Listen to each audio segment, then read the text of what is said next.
오늘 본문은 우리가 잘 알고 있는 말씀 중에 하나입니다. 우리가 눈여겨서 생각해 볼 거는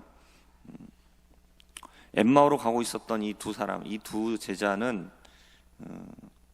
예수님을 봤습니다. 근데 이 예수님은 그러니까 십자가에 죽기 전에 예수님이 아니라 십자가에서 죽으시고 3일 만에 부활하신 예수님을 만났던 거죠. 예수님을 그들의 눈으로 봤습니다. 근데 처음에는 그들이 그 예수님을 만나고 나서 예수님을 알아보지 못했죠. 부활하신 예수님을 봤지만 예수님으로 깨닫지 못했던 거죠. 그래서 그들은 어떤 마음의 상태였습니까? 그들은 슬펐습니다. 근데 부활하신 예수님을 만났는데 예수님을 보고 있으면서도 그들은 마음이 슬펐습니다. 왜냐하면 부활하신 예수님을 알아보지 못했기 때문이죠. 지금 우리는 어떻습니까? 지금 우리의 눈으로 부활하신 예수님을 우리가 지금 보고 있습니까? 아무도 없습니다. 그러니까 꿈에서라든지 또는 이렇게 만나주셨다 그런 간증들은 우리가 가끔씩은 듣기는 하는데 지금 생생하게 우리의 눈앞에 예수님이 나타나셨다 이거를 말하는 사람은 아무도 없죠. 그런데 우리는 예수님을 믿습니다. 이게 이제 굉장히 재밌는 이야기인 건데 엠마오로 가다가 예수님을 만났습니다. 근데 예수님이 그들과 함께 하고 있지만 알아보지 못하죠. 16절에 이것을 얘기하고 있습니다. 이들의 눈이 가리워져서 그인 줄 알아보지 못했다라고 얘기합니다. 우리는 눈으로 보면 다 알 수 있고 다 믿을 수 있다라고 생각하지만 정작 눈으로 보여줘도 귀에다가 다 들려줘도 그래도 못 믿습니다. 그 이상한 종교들 중에 그 평편교라는 종교가 있답니다. 이게 뭐냐면 예전에는 지구가 둥글지 않고 평평하다라고 우리가 믿었었죠. 왜냐하면 우리가 살고 있는 눈으로 보고 있는 모든 것들이 다 이렇게 평평하기 때문에 지구는 평평한 거다 이렇게 얘기를 했는데 실제로는 어떻습니까? 지구는 둥근 거죠. 그래서 지구가 둥근 것에 대해서 수많은 증거들이 다 있습니다. 우주에 가서 지구가 둥글다는 것도 다 찍어서 다 보고 알 수 있는데 근데 지금 이 시대에 그거를 안 믿고 지구가 둥글다는 것을 믿지를 못하고 지구는 평평하다라고 믿고 있는 사람들이 있다는 거죠. 눈으로 봤다라고 해서 다 믿는 것도 아니고 그것이 다 맞는 것도 아닙니다. 예수님을 보고 있으면서도 부활하신 예수님을 보고 있어도 그들은 예수님이신 줄을 전혀 알지를 못합니다. 이게 우리 인간들의 모습이죠. 부활하신 예수님을 보면서도 믿지 못하니까 깨닫지 못하니까 그들은 슬픈 겁니다. 우리의 신앙생활이 왜 슬프고 어렵고 힘듭니까? 우리가 부활하신 예수님을 믿을 때에 우리의 참된 기쁨이 되는 줄 믿습니다. 우리가 부활하신 예수님을 믿지 못하면 부활에 대한 소망이 없는 거죠. 그들이 그렇게 모든 것을 다 버리고 예수님을 따랐는데 예수님이 죽어버리셨어요. 그리고 그들의 생각에는 예수님이 이미 부활하셨지만 지금 그들의 생각에는 예수님은 죽어 있는 거죠. 여자들이 무덤까지 들어갔는데 가봤는데 시체가 없답니다. 그러면서 여자들의 말이 뭡니까? 예수께서 여기서 살아나셨다. 여기 계시지 않고 부활하셨다라는 이야기를 들었다. 천사를 통해서 들었다는 이야기를 또 전에 들은 겁니다. 그리고 베드로하고 요한이 무덤으로 쫓아갔죠. 이 여자들의 얘기를 듣고 쫓아가서 갔더니 진짜 여자들의 말대로 시체는 사라져 버렸습니다. 그리고 나서 그 얘기를 이제 다른 제자들도 다 전해 들은 겁니다. 이제 이들도 그들 중에 하나인 거죠. 그러면서 그런 얘기를 하는 겁니다. 예수의 시체가 사라졌다. 예수님의 시체가 사라졌다. 근데 그들은 이것이 부활이라는 것을 믿지 못한다는 것이죠. 그러니까 예수님이 25절에 뭐라고 말씀하십니까? 미련하고 선지자들이 말한 모든 것을 마음에 더디 믿는 자들이여. 이들은 성경의 말씀도 알고 있는 거죠. 하지만 마음이 어떻습니까? 마음이 믿지 못하는 겁니다. 더디 믿는 자들이여. 미련하다라는 얘기입니다. 우리가 그렇게 미련한 겁니다. 우리가 그렇게 잘 믿지 못한다라는 것이죠. 그러니까 말씀을 믿지 못하니까, 부활하신 예수님을 믿지 못하니까 그들의 마음이 슬픈 겁니다. 예수님께서는 이들의 잘못되어 있는, 믿지 못하고 아직 깨어나지 못한 믿음에 대하여 깨워주시죠. 이들의 생각에는 어떻습니까? 이들은 예수님이 우리의 구원자, 그리스도다, 메시아다라고 생각을 했습니다. 그러나 그들의 생각 속에서는 예수님은 그렇게 허무하게 죽어버리면 안 된다는 것이죠. 예수님에게 그런 죽음이 있어서는 안 된다는 거죠.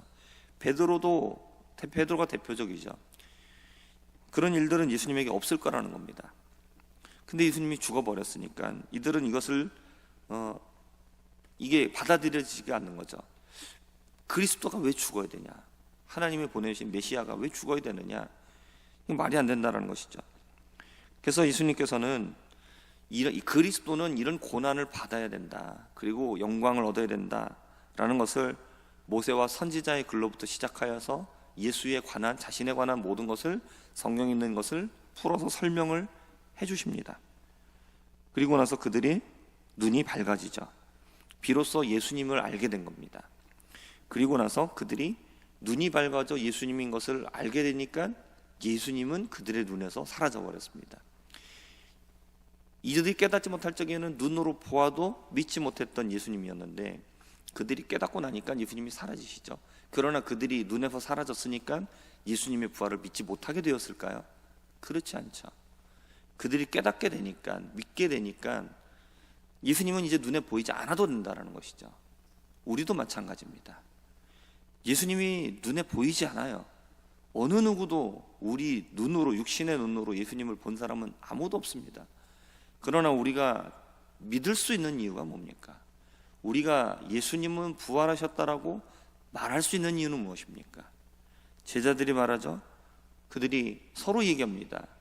길에서 우리에게 말씀하실 때에, 우리에게 성경을 풀어주실 때에 우리의 마음이 뜨겁지 아니하더냐. 말씀을 깨닫게 된 거죠. 하나님의 말씀을 통해서 그들이 감동을 느끼고 이것이 진짜구나라는 사실을 그들이 비로소 알게 된 겁니다. 이전까지는 말씀을 깨닫지 못했는데 그 말씀을 깨닫게 되니까 그제서야 예수가 보이는 겁니다. 우리도 마찬가지죠. 지금 우리 눈에 보이지 않지만 예수님을 우리가 정확하게 믿는다라고 말할 수 있고, 예수님이 부활하셨다라고 말할 수 있는 그 이유가 무엇이냐면, 우리가 말씀을 통하여 깨달을 수 있기 때문인 줄 믿습니다. 그렇기 때문에 우리가 이 성경의 말씀을 읽을 때에 말씀을 깨닫는 것이 그만큼 중요하다라는 것이죠. 말씀을 깨닫지 못하면 아무리 성경의 말씀을 많이 읽어도, 많이 들어도 예수님가 보이지 않는 것이고 부활이 믿어지지 않는 겁니다. 그러니까 그것을 믿지 못하는 많은 사람들이 성경의 말씀을 인간적인 기준으로 해석하고 인간적인 말로 풀으려고 애를 쓴다라는 것이죠. 그러니까 말도 안 되는 얘기가, 예수님의 어머니 마리아는 죄인이 아니다, 흠이 없다, 카톨릭에서 그렇게 말하죠. 성모 무흠설. 그러면 그 죄 없는 마리아는 도대체 어디에서 나온 겁니까? 말이 안 되죠. 그리고 자유주의 신학자들은 이스라엘 백성들이 건넜던 홍해는 깊은 바닷물이 아니라 얕은 바닷물, 무릎 밖에 오는 그런 물, 갈대바지였다, 그렇게 또 얘기를 하는 것이고, 그러면 도대체 그 얕은 물에 빠져 죽은 애굽의 군대는 도대체 어떻게 된 겁니까? 말이 안 맞는 거예요. 그저 하나님의 말씀을 자기가 못 믿겠으니까, 못 믿겠으면 거기에서 어떻게 됩니까? 기도해야죠. 엎드려야죠. 하나님, 내게 믿음이 없습니다. 안 믿어집니다. 그렇게 해야 되는데 그 접근법이 뭡니까? 자기의 그 얄팍한 생각을 가지고 말씀을 풀어보겠다라고 덤비는 거죠. 어리석음을 드러내는 겁니다. 자신이 얼마나 미련한 것을, 그것을 갖다 드러내는 거죠. 그런 사람들한테 박사학위를 주고 그 사람들 밑에 가서 배우고 또 박사를 주고 그러면서 인간의 권위를 세우고, 그게 장로들의 유전이죠. 그러면서 그거를 가지고 권위를 부여하면서 신학자라고 얘기하고, 그리고 하나님의 말씀을 가르치니 거기에서 어떻게 생명이 나오겠습니까? 우리는 하나님의 말씀을 겸손하게 들어야 됩니다. 하나님의 성경의 말씀을 내가 믿지 못하겠으면 이것이 나에게 한계라는 사실을 깨닫고 우리는 엎드려야 됩니다. 우리에게 말씀하여 주시고, 우리에게 말씀을 해석하여 주시고, 그리고 그 말씀이 내 마음속에서 뜨겁게 정말로 주님의 말씀이 믿어지게 해달라고 우리는 엎드려 기도해야 됩니다. 이들이 예수님을 깨닫기 전에는 그들은 슬퍼하면서 내려가고 있었습니다. 하지만 예수님을 만나게 되니까 이들이 어떻게 합니까? 곧장 그 자리에서 일어나서 다시 왔던 길로 돌아가 예루살렘으로 가서 뭐 하게 됩니까? 예수님의 증인이 되는 겁니다. 제자들을 만나서 그들도 예수께서 떡을 떼심과 자기들에게 알려지신 것을 말합니다. 우리가 예수 그리스도를 증거하려면 어떤 예수를 증거해야 되느냐? 부활의 예수를 증거해야 됩니다. 부활 이전의 예수를 증거하는 것은 그것은 참된 생명을 줄 수가 없는 거죠. 부활의 예수를 만날 때, 그 예수님을 깨닫게 될 때에 우리는 예수의 증인이 될 수 있습니다. 참된 생명을 전하게 될 줄 믿습니다. 오늘도 이 부활의 생명을 간직하고 그리고 이것을 전하며 살아가는 우리 모두가 되기를 주님의 이름으로 부탁드립니다.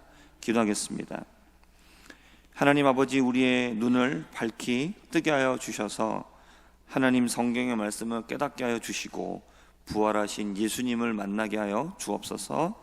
그래서 우리가 이 생명을 간직하고 이 세상을 이기는 자들 되게 하여 주시며 예수 그리스도를, 생명의 주를 증거하며 살아가는 예수 그리스도의 증인이 되게 하여 주시옵소서. 예수님의 이름으로 기도합니다. 아멘.